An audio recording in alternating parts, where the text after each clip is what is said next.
Two railway stations once stood on the same line, just a short distance apart. Both here in Attercliffe, serving the steel mills and industry of Sheffield's Lower Don Valley, an industrial cauldron at the heart of the city's steel empire. Today, you'd barely know they even existed. About 3 years ago, I started doing a series called The Lost Stations of Sheffield. I thought I'd better pick it up, got a few more stations, and the opportunity came today to come and have a look at two more. This one's pretty lost. Hi. It's very, very lost. This is Calvin from Hidden Sheffield Walks. Yep. I'll leave his details on the screen and in the description. Go and have a look at his stuff. He does a lot of interesting stuff on Sheffield's history. A couple of stations on the line that runs between Sheffield Victoria to Rotherham or Barnsley. This was the old Great Central or Manchester Sheffield and Lincolnshire Railway originally. And the two stations we're going to have a look at in this episode, we've got Broughton Lane, which is where we are at the moment, and Attercliffe. So Broughton Lane Station, a little bit of a story to tell in terms of how it's different today and how it used to be back then. So Broughton Lane Bridge, the bridge that went over here, you might know, where is it there? Yeah, just over there. These days, if you come over Broughton Lane, past Sheffield Arena, you're going to go over there, over that little dual carriageway bridge. That's a new bridge. That wasn't around when this station was in use.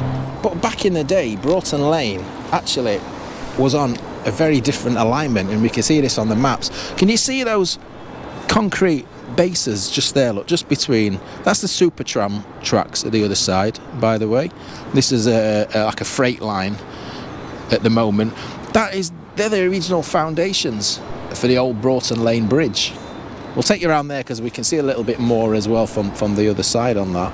And the station, Calvin, was literally accessed from the bridge, from the old bridge, and it was all in this area here. Yep. We have this footbridge that kind of links the canal over to Sheffield Arena these days. Look, and we can see over there, we'll be looking over. I mean, the setup of the railways here is very, very different today because obviously there's only one active main railway line coming through here now, and then two Supertram lines just on the left-hand side. But yeah, we'd have had a whole host of other lines through here as well. I've not yet mentioned dates for this one. So it was opened in 1864 by the South Yorkshire Railway, and it closed in 1956. From old maps, we can see there were a number of platforms here at Broughton Lane, at least 3, possibly 4.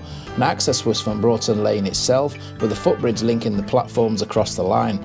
The scale of industry and railways in this area was incredible. Those heading for a night out at the cinema or a game of bowling or a meal at Valley's Entertainment today would barely be aware of the rows and rows of sidings that once covered this land. And shoppers at the neighbouring retail park wouldn't imagine the intense heat of the vast Attercliffe Common Steelworks, or that the nearby IKEA stands on the site of Tinsley Wire, and that's within fairly recent memory.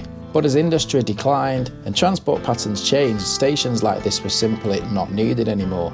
And Sheffield saw widespread rationalisation of its railway lines, and goods depots and places like Broughton Lane quietly disappeared. There are photos around, aren't there, like from, 1980s, where the station buildings and platforms are still desolate? There are photos of the station in operation, but they're also, and they're quite sizable buildings as well. Yeah. This wasn't just a couple of platforms out in the middle of nowhere. This was so they did things back then. I mean, different landscape. You know, there was a lot more around here than what there is today. You know, and the mills and the steelworks as well, and there was sidings.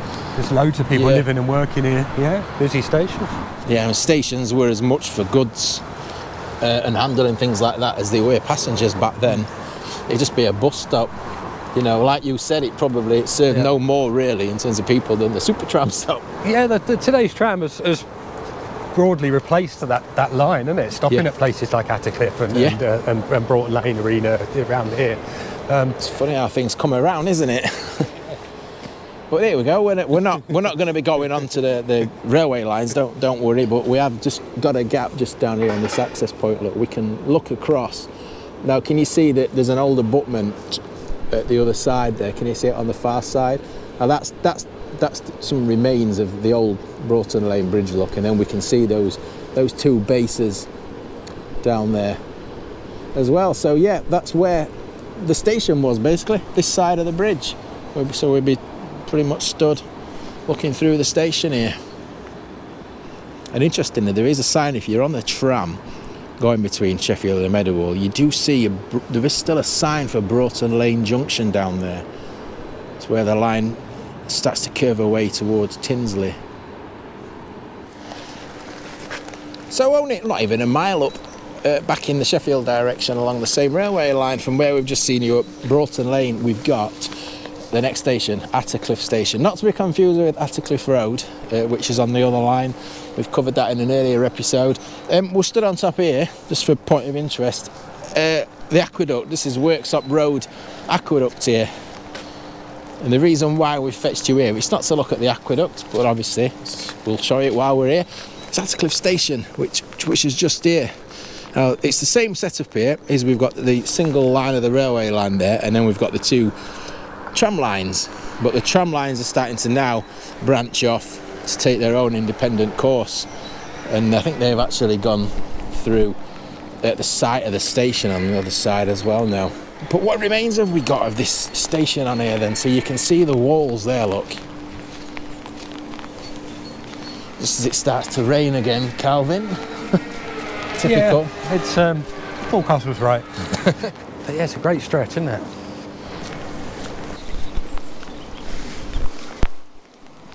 So dates for this one, open in 1871 again by the South Yorkshire Railway. This one closed earlier than Broughton Lane. This was closed in 1927, so it's been closed a lot longer. The railway is quite a bit higher than we are on the canal here, levels wise, look.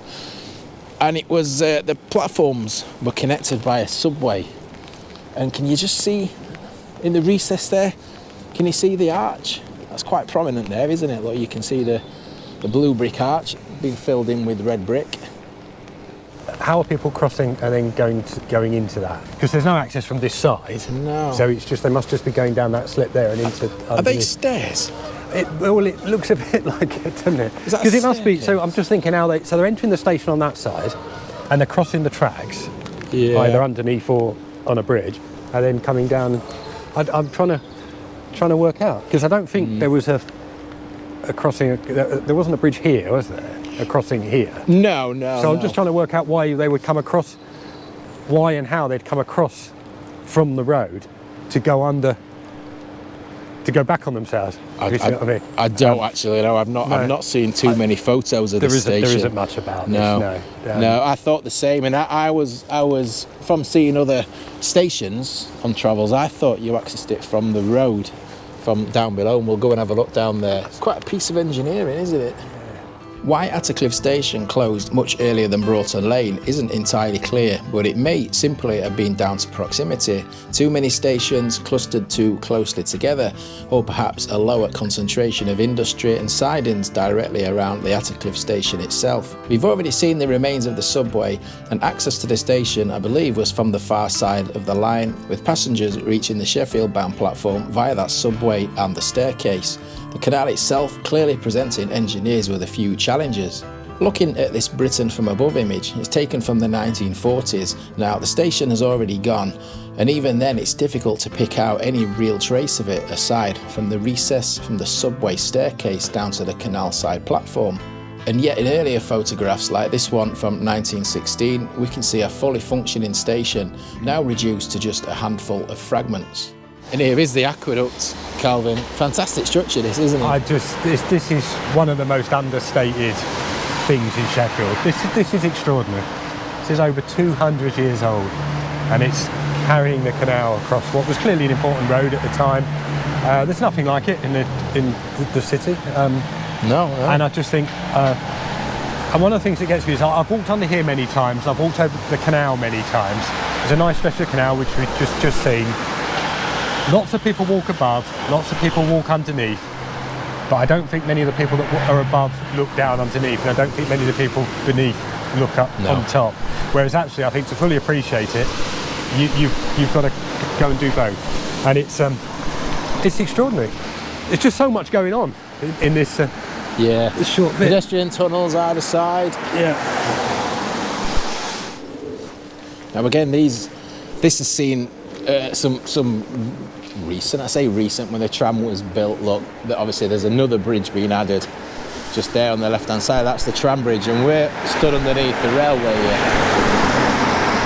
Once would have been double track through here. And there goes the tram. And then of course the canal on the right hand side. So even Aqueduct aside, it's still an interesting spot, Calvin. Yeah. You know what I mean? It's like a chasm, isn't it? Yeah, it's great. There's a stone there, a date stone or something may have had a name on it, which is worn away now. That would have been interesting. I didn't know whether or not there was originally an entrance, or you know, like a subway entrance or something under here, but there's no evidence of any patching up of any entranceways. It all looks fairly old and conclusive original brickwork on here, apart from this little bit here. Today you can still pass through the sites of both stations on board the Supertram, though in Attercliffe's case only just. The railway itself survives too, now largely freight only, though you might be lucky and travel this way during engineering works or in the occasional diversion, as I recently did between Sheffield and Rotherham. And alongside it all, the canal remains just as it always has, a reminder of how canals and railways once competed for space through this rich industrial corridor. So two stations, both serving the heart of Sheffield's industry, now reduced to a few hidden fragments and a story that's almost been forgotten. And thanks for watching, and thanks especially to Calvin, and as always thanks to my channel members and channel supporters, whether that's through super thanks or buy me a coffee. I'll see you soon on the next video. Ta-ra!